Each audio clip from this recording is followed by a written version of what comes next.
Hi there, and welcome back to the Digital Money Revolution. I'm your host, Chris Coney. Now in this lesson, we're going to go into the question of what is money, really? If we go back to our definition here, we've now moved on to Bitcoin with a small b, which is the currency that runs on the Bitcoin network. And the first part of my definition here says that a Bitcoin is a unit of digital currency. So let's take a look at that. So we call Bitcoin a cryptocurrency. This is a new sort of phrase that people have started to throw around, and there's now a lot of different cryptocurrencies. We've explored the fact that the crypto part is the cryptography, which we covered in the lesson on encryption. So, logically, a cryptocurrency must be a currency that's encrypted. And only the owner of each bit of currency has the key to unlock it. And when we get to Bitcoin wallets, we're going to look at that a bit more closely. Now, Bitcoin is also called a digital currency. But the thing about making something digital is that it immediately makes it easy to copy. And actually, you can copy it with almost no cost. If you think about piracy, or you think about the disruption that digital music caused, before we had digital music, the only way to copy music was to physically take a plastic CD and copy it in a physical sense. And because there's a manufacturing cost there, that sort of discouraged piracy. You could still probably copy it at home, but it made it more difficult. And so when music became digital, all of a sudden it made it free to copy it, and that caused a lot of problems. And all digital goods have this problem of piracy and being easy to copy. And the internet, as great as it is, because it's digital and because everything's moved online, everything's being moved into the digital world. It makes this problem bigger and bigger for all kinds of different industries. So you might ask the question, well, can I just copy my Bitcoins and make myself an instant millionaire? Well, no, because there has to be consensus on the network about how much is in your Bitcoin wallet. So when you make a transaction, that money's moved out of your wallet into someone else's, and then everyone knows about it. And that's determined by all the transactions that have ever been made. Because when you make a Bitcoin transaction, the network knows that looking at where that Bitcoin came from, it came into your wallet at some point, but it came from the person that paid it to you, and they got it from someone else who got it from someone else who got it from someone else. So every single transaction is tracked.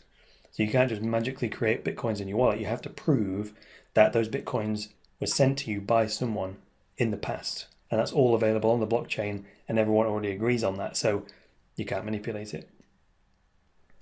Now, going on to the currency more generally, at the most basic level, a currency is the thing that we use to buy stuff, okay?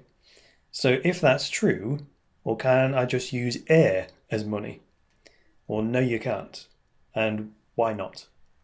Well, because money is too easy to get hold of on your own.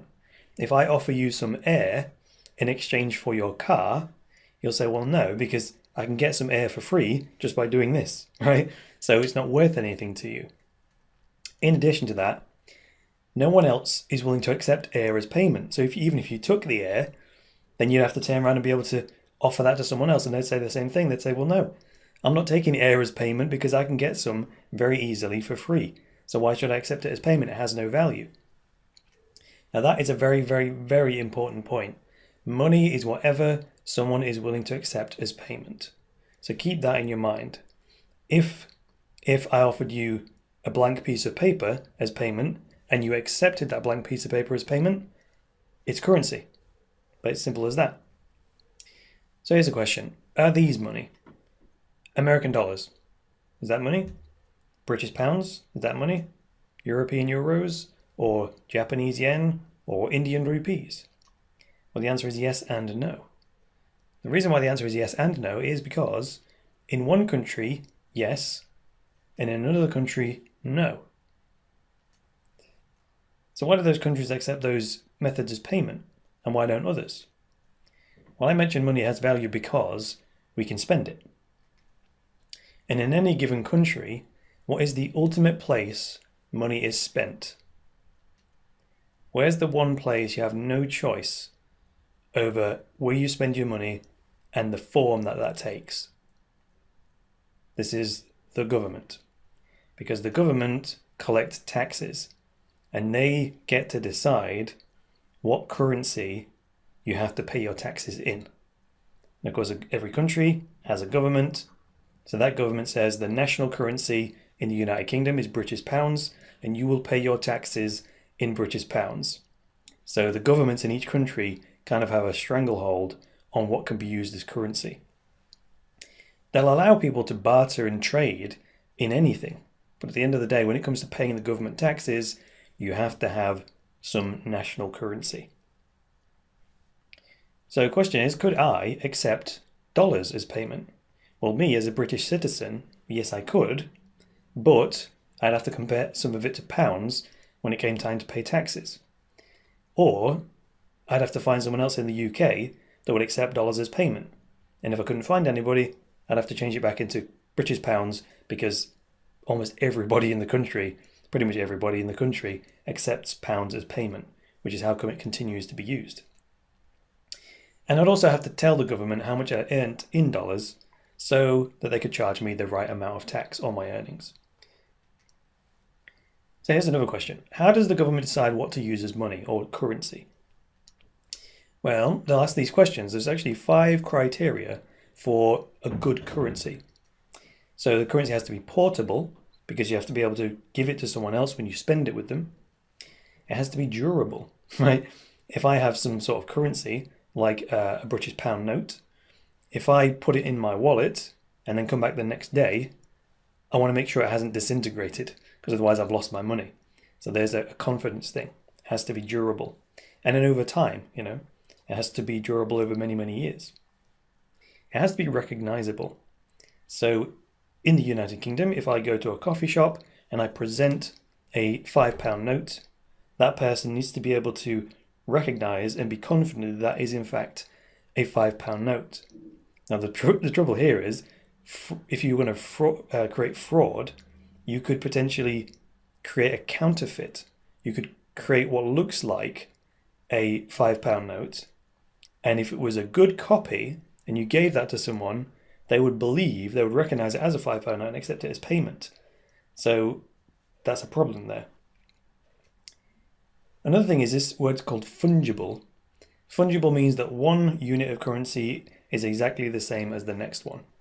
So if I got 2 brand new £5 notes, one was yours and one was mine, we put them on the table and we mixed them up, and then we lost track of whose was which £5 note, it wouldn't really matter.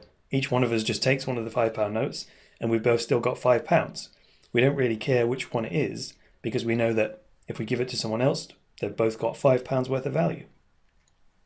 And finally, scarce. This is interesting. This is why we couldn't use air as currency, because it fails the test. Air is so abundant, it's so easy to get hold of, it has no value. So when we get onto more of the economic stuff about the economy and how the economy works, you'll see that scarcity, the more rare something is, generally the more value it has. So that's another thing. So in summary, money is whatever someone is willing to accept as payment. We went through that. The more people accept the thing as payment, the stronger the currency is. If you're the only person in the world that will accept my blank piece of paper as currency, it's a very weak currency. So with Bitcoin, the more people adopt Bitcoin, the more people begin to use it, the more people begin accepting it as payment, the stronger it gets. And this all boils down to people who use the currency having confidence in it. So that's like trust. And do I trust that that currency you're giving me has value, and can I spend it with someone else? And will they have confidence that it has value? And those 5 characteristics that we went through, those are the things that make sure people that will trust it, and that it will last and be spendable in the future. So durability and all that kind of thing, recognizable. These are all of the things that maintain trust in the currency and get everyone to continue using it. And finally, the government in each country typically sets the laws on what can be used as currency. And then they collect taxes in that currency, which is typically why the same currency continues to be used in that country, because at the end of the day, everyone has to pay tax. So that's an overview of what money really is, or actually that was currency, what currency really is. There is a difference between money and currency, but we'll get to that a bit later. Now we're going to come back to some of these concepts later on, but we've just laid the first layer of understanding there. So if you've still got questions on this stuff, take patience. We're going to come back to it at a different level and connect it with everything else. So that's all for this lesson. I will see you in the next video. So it's bye for now.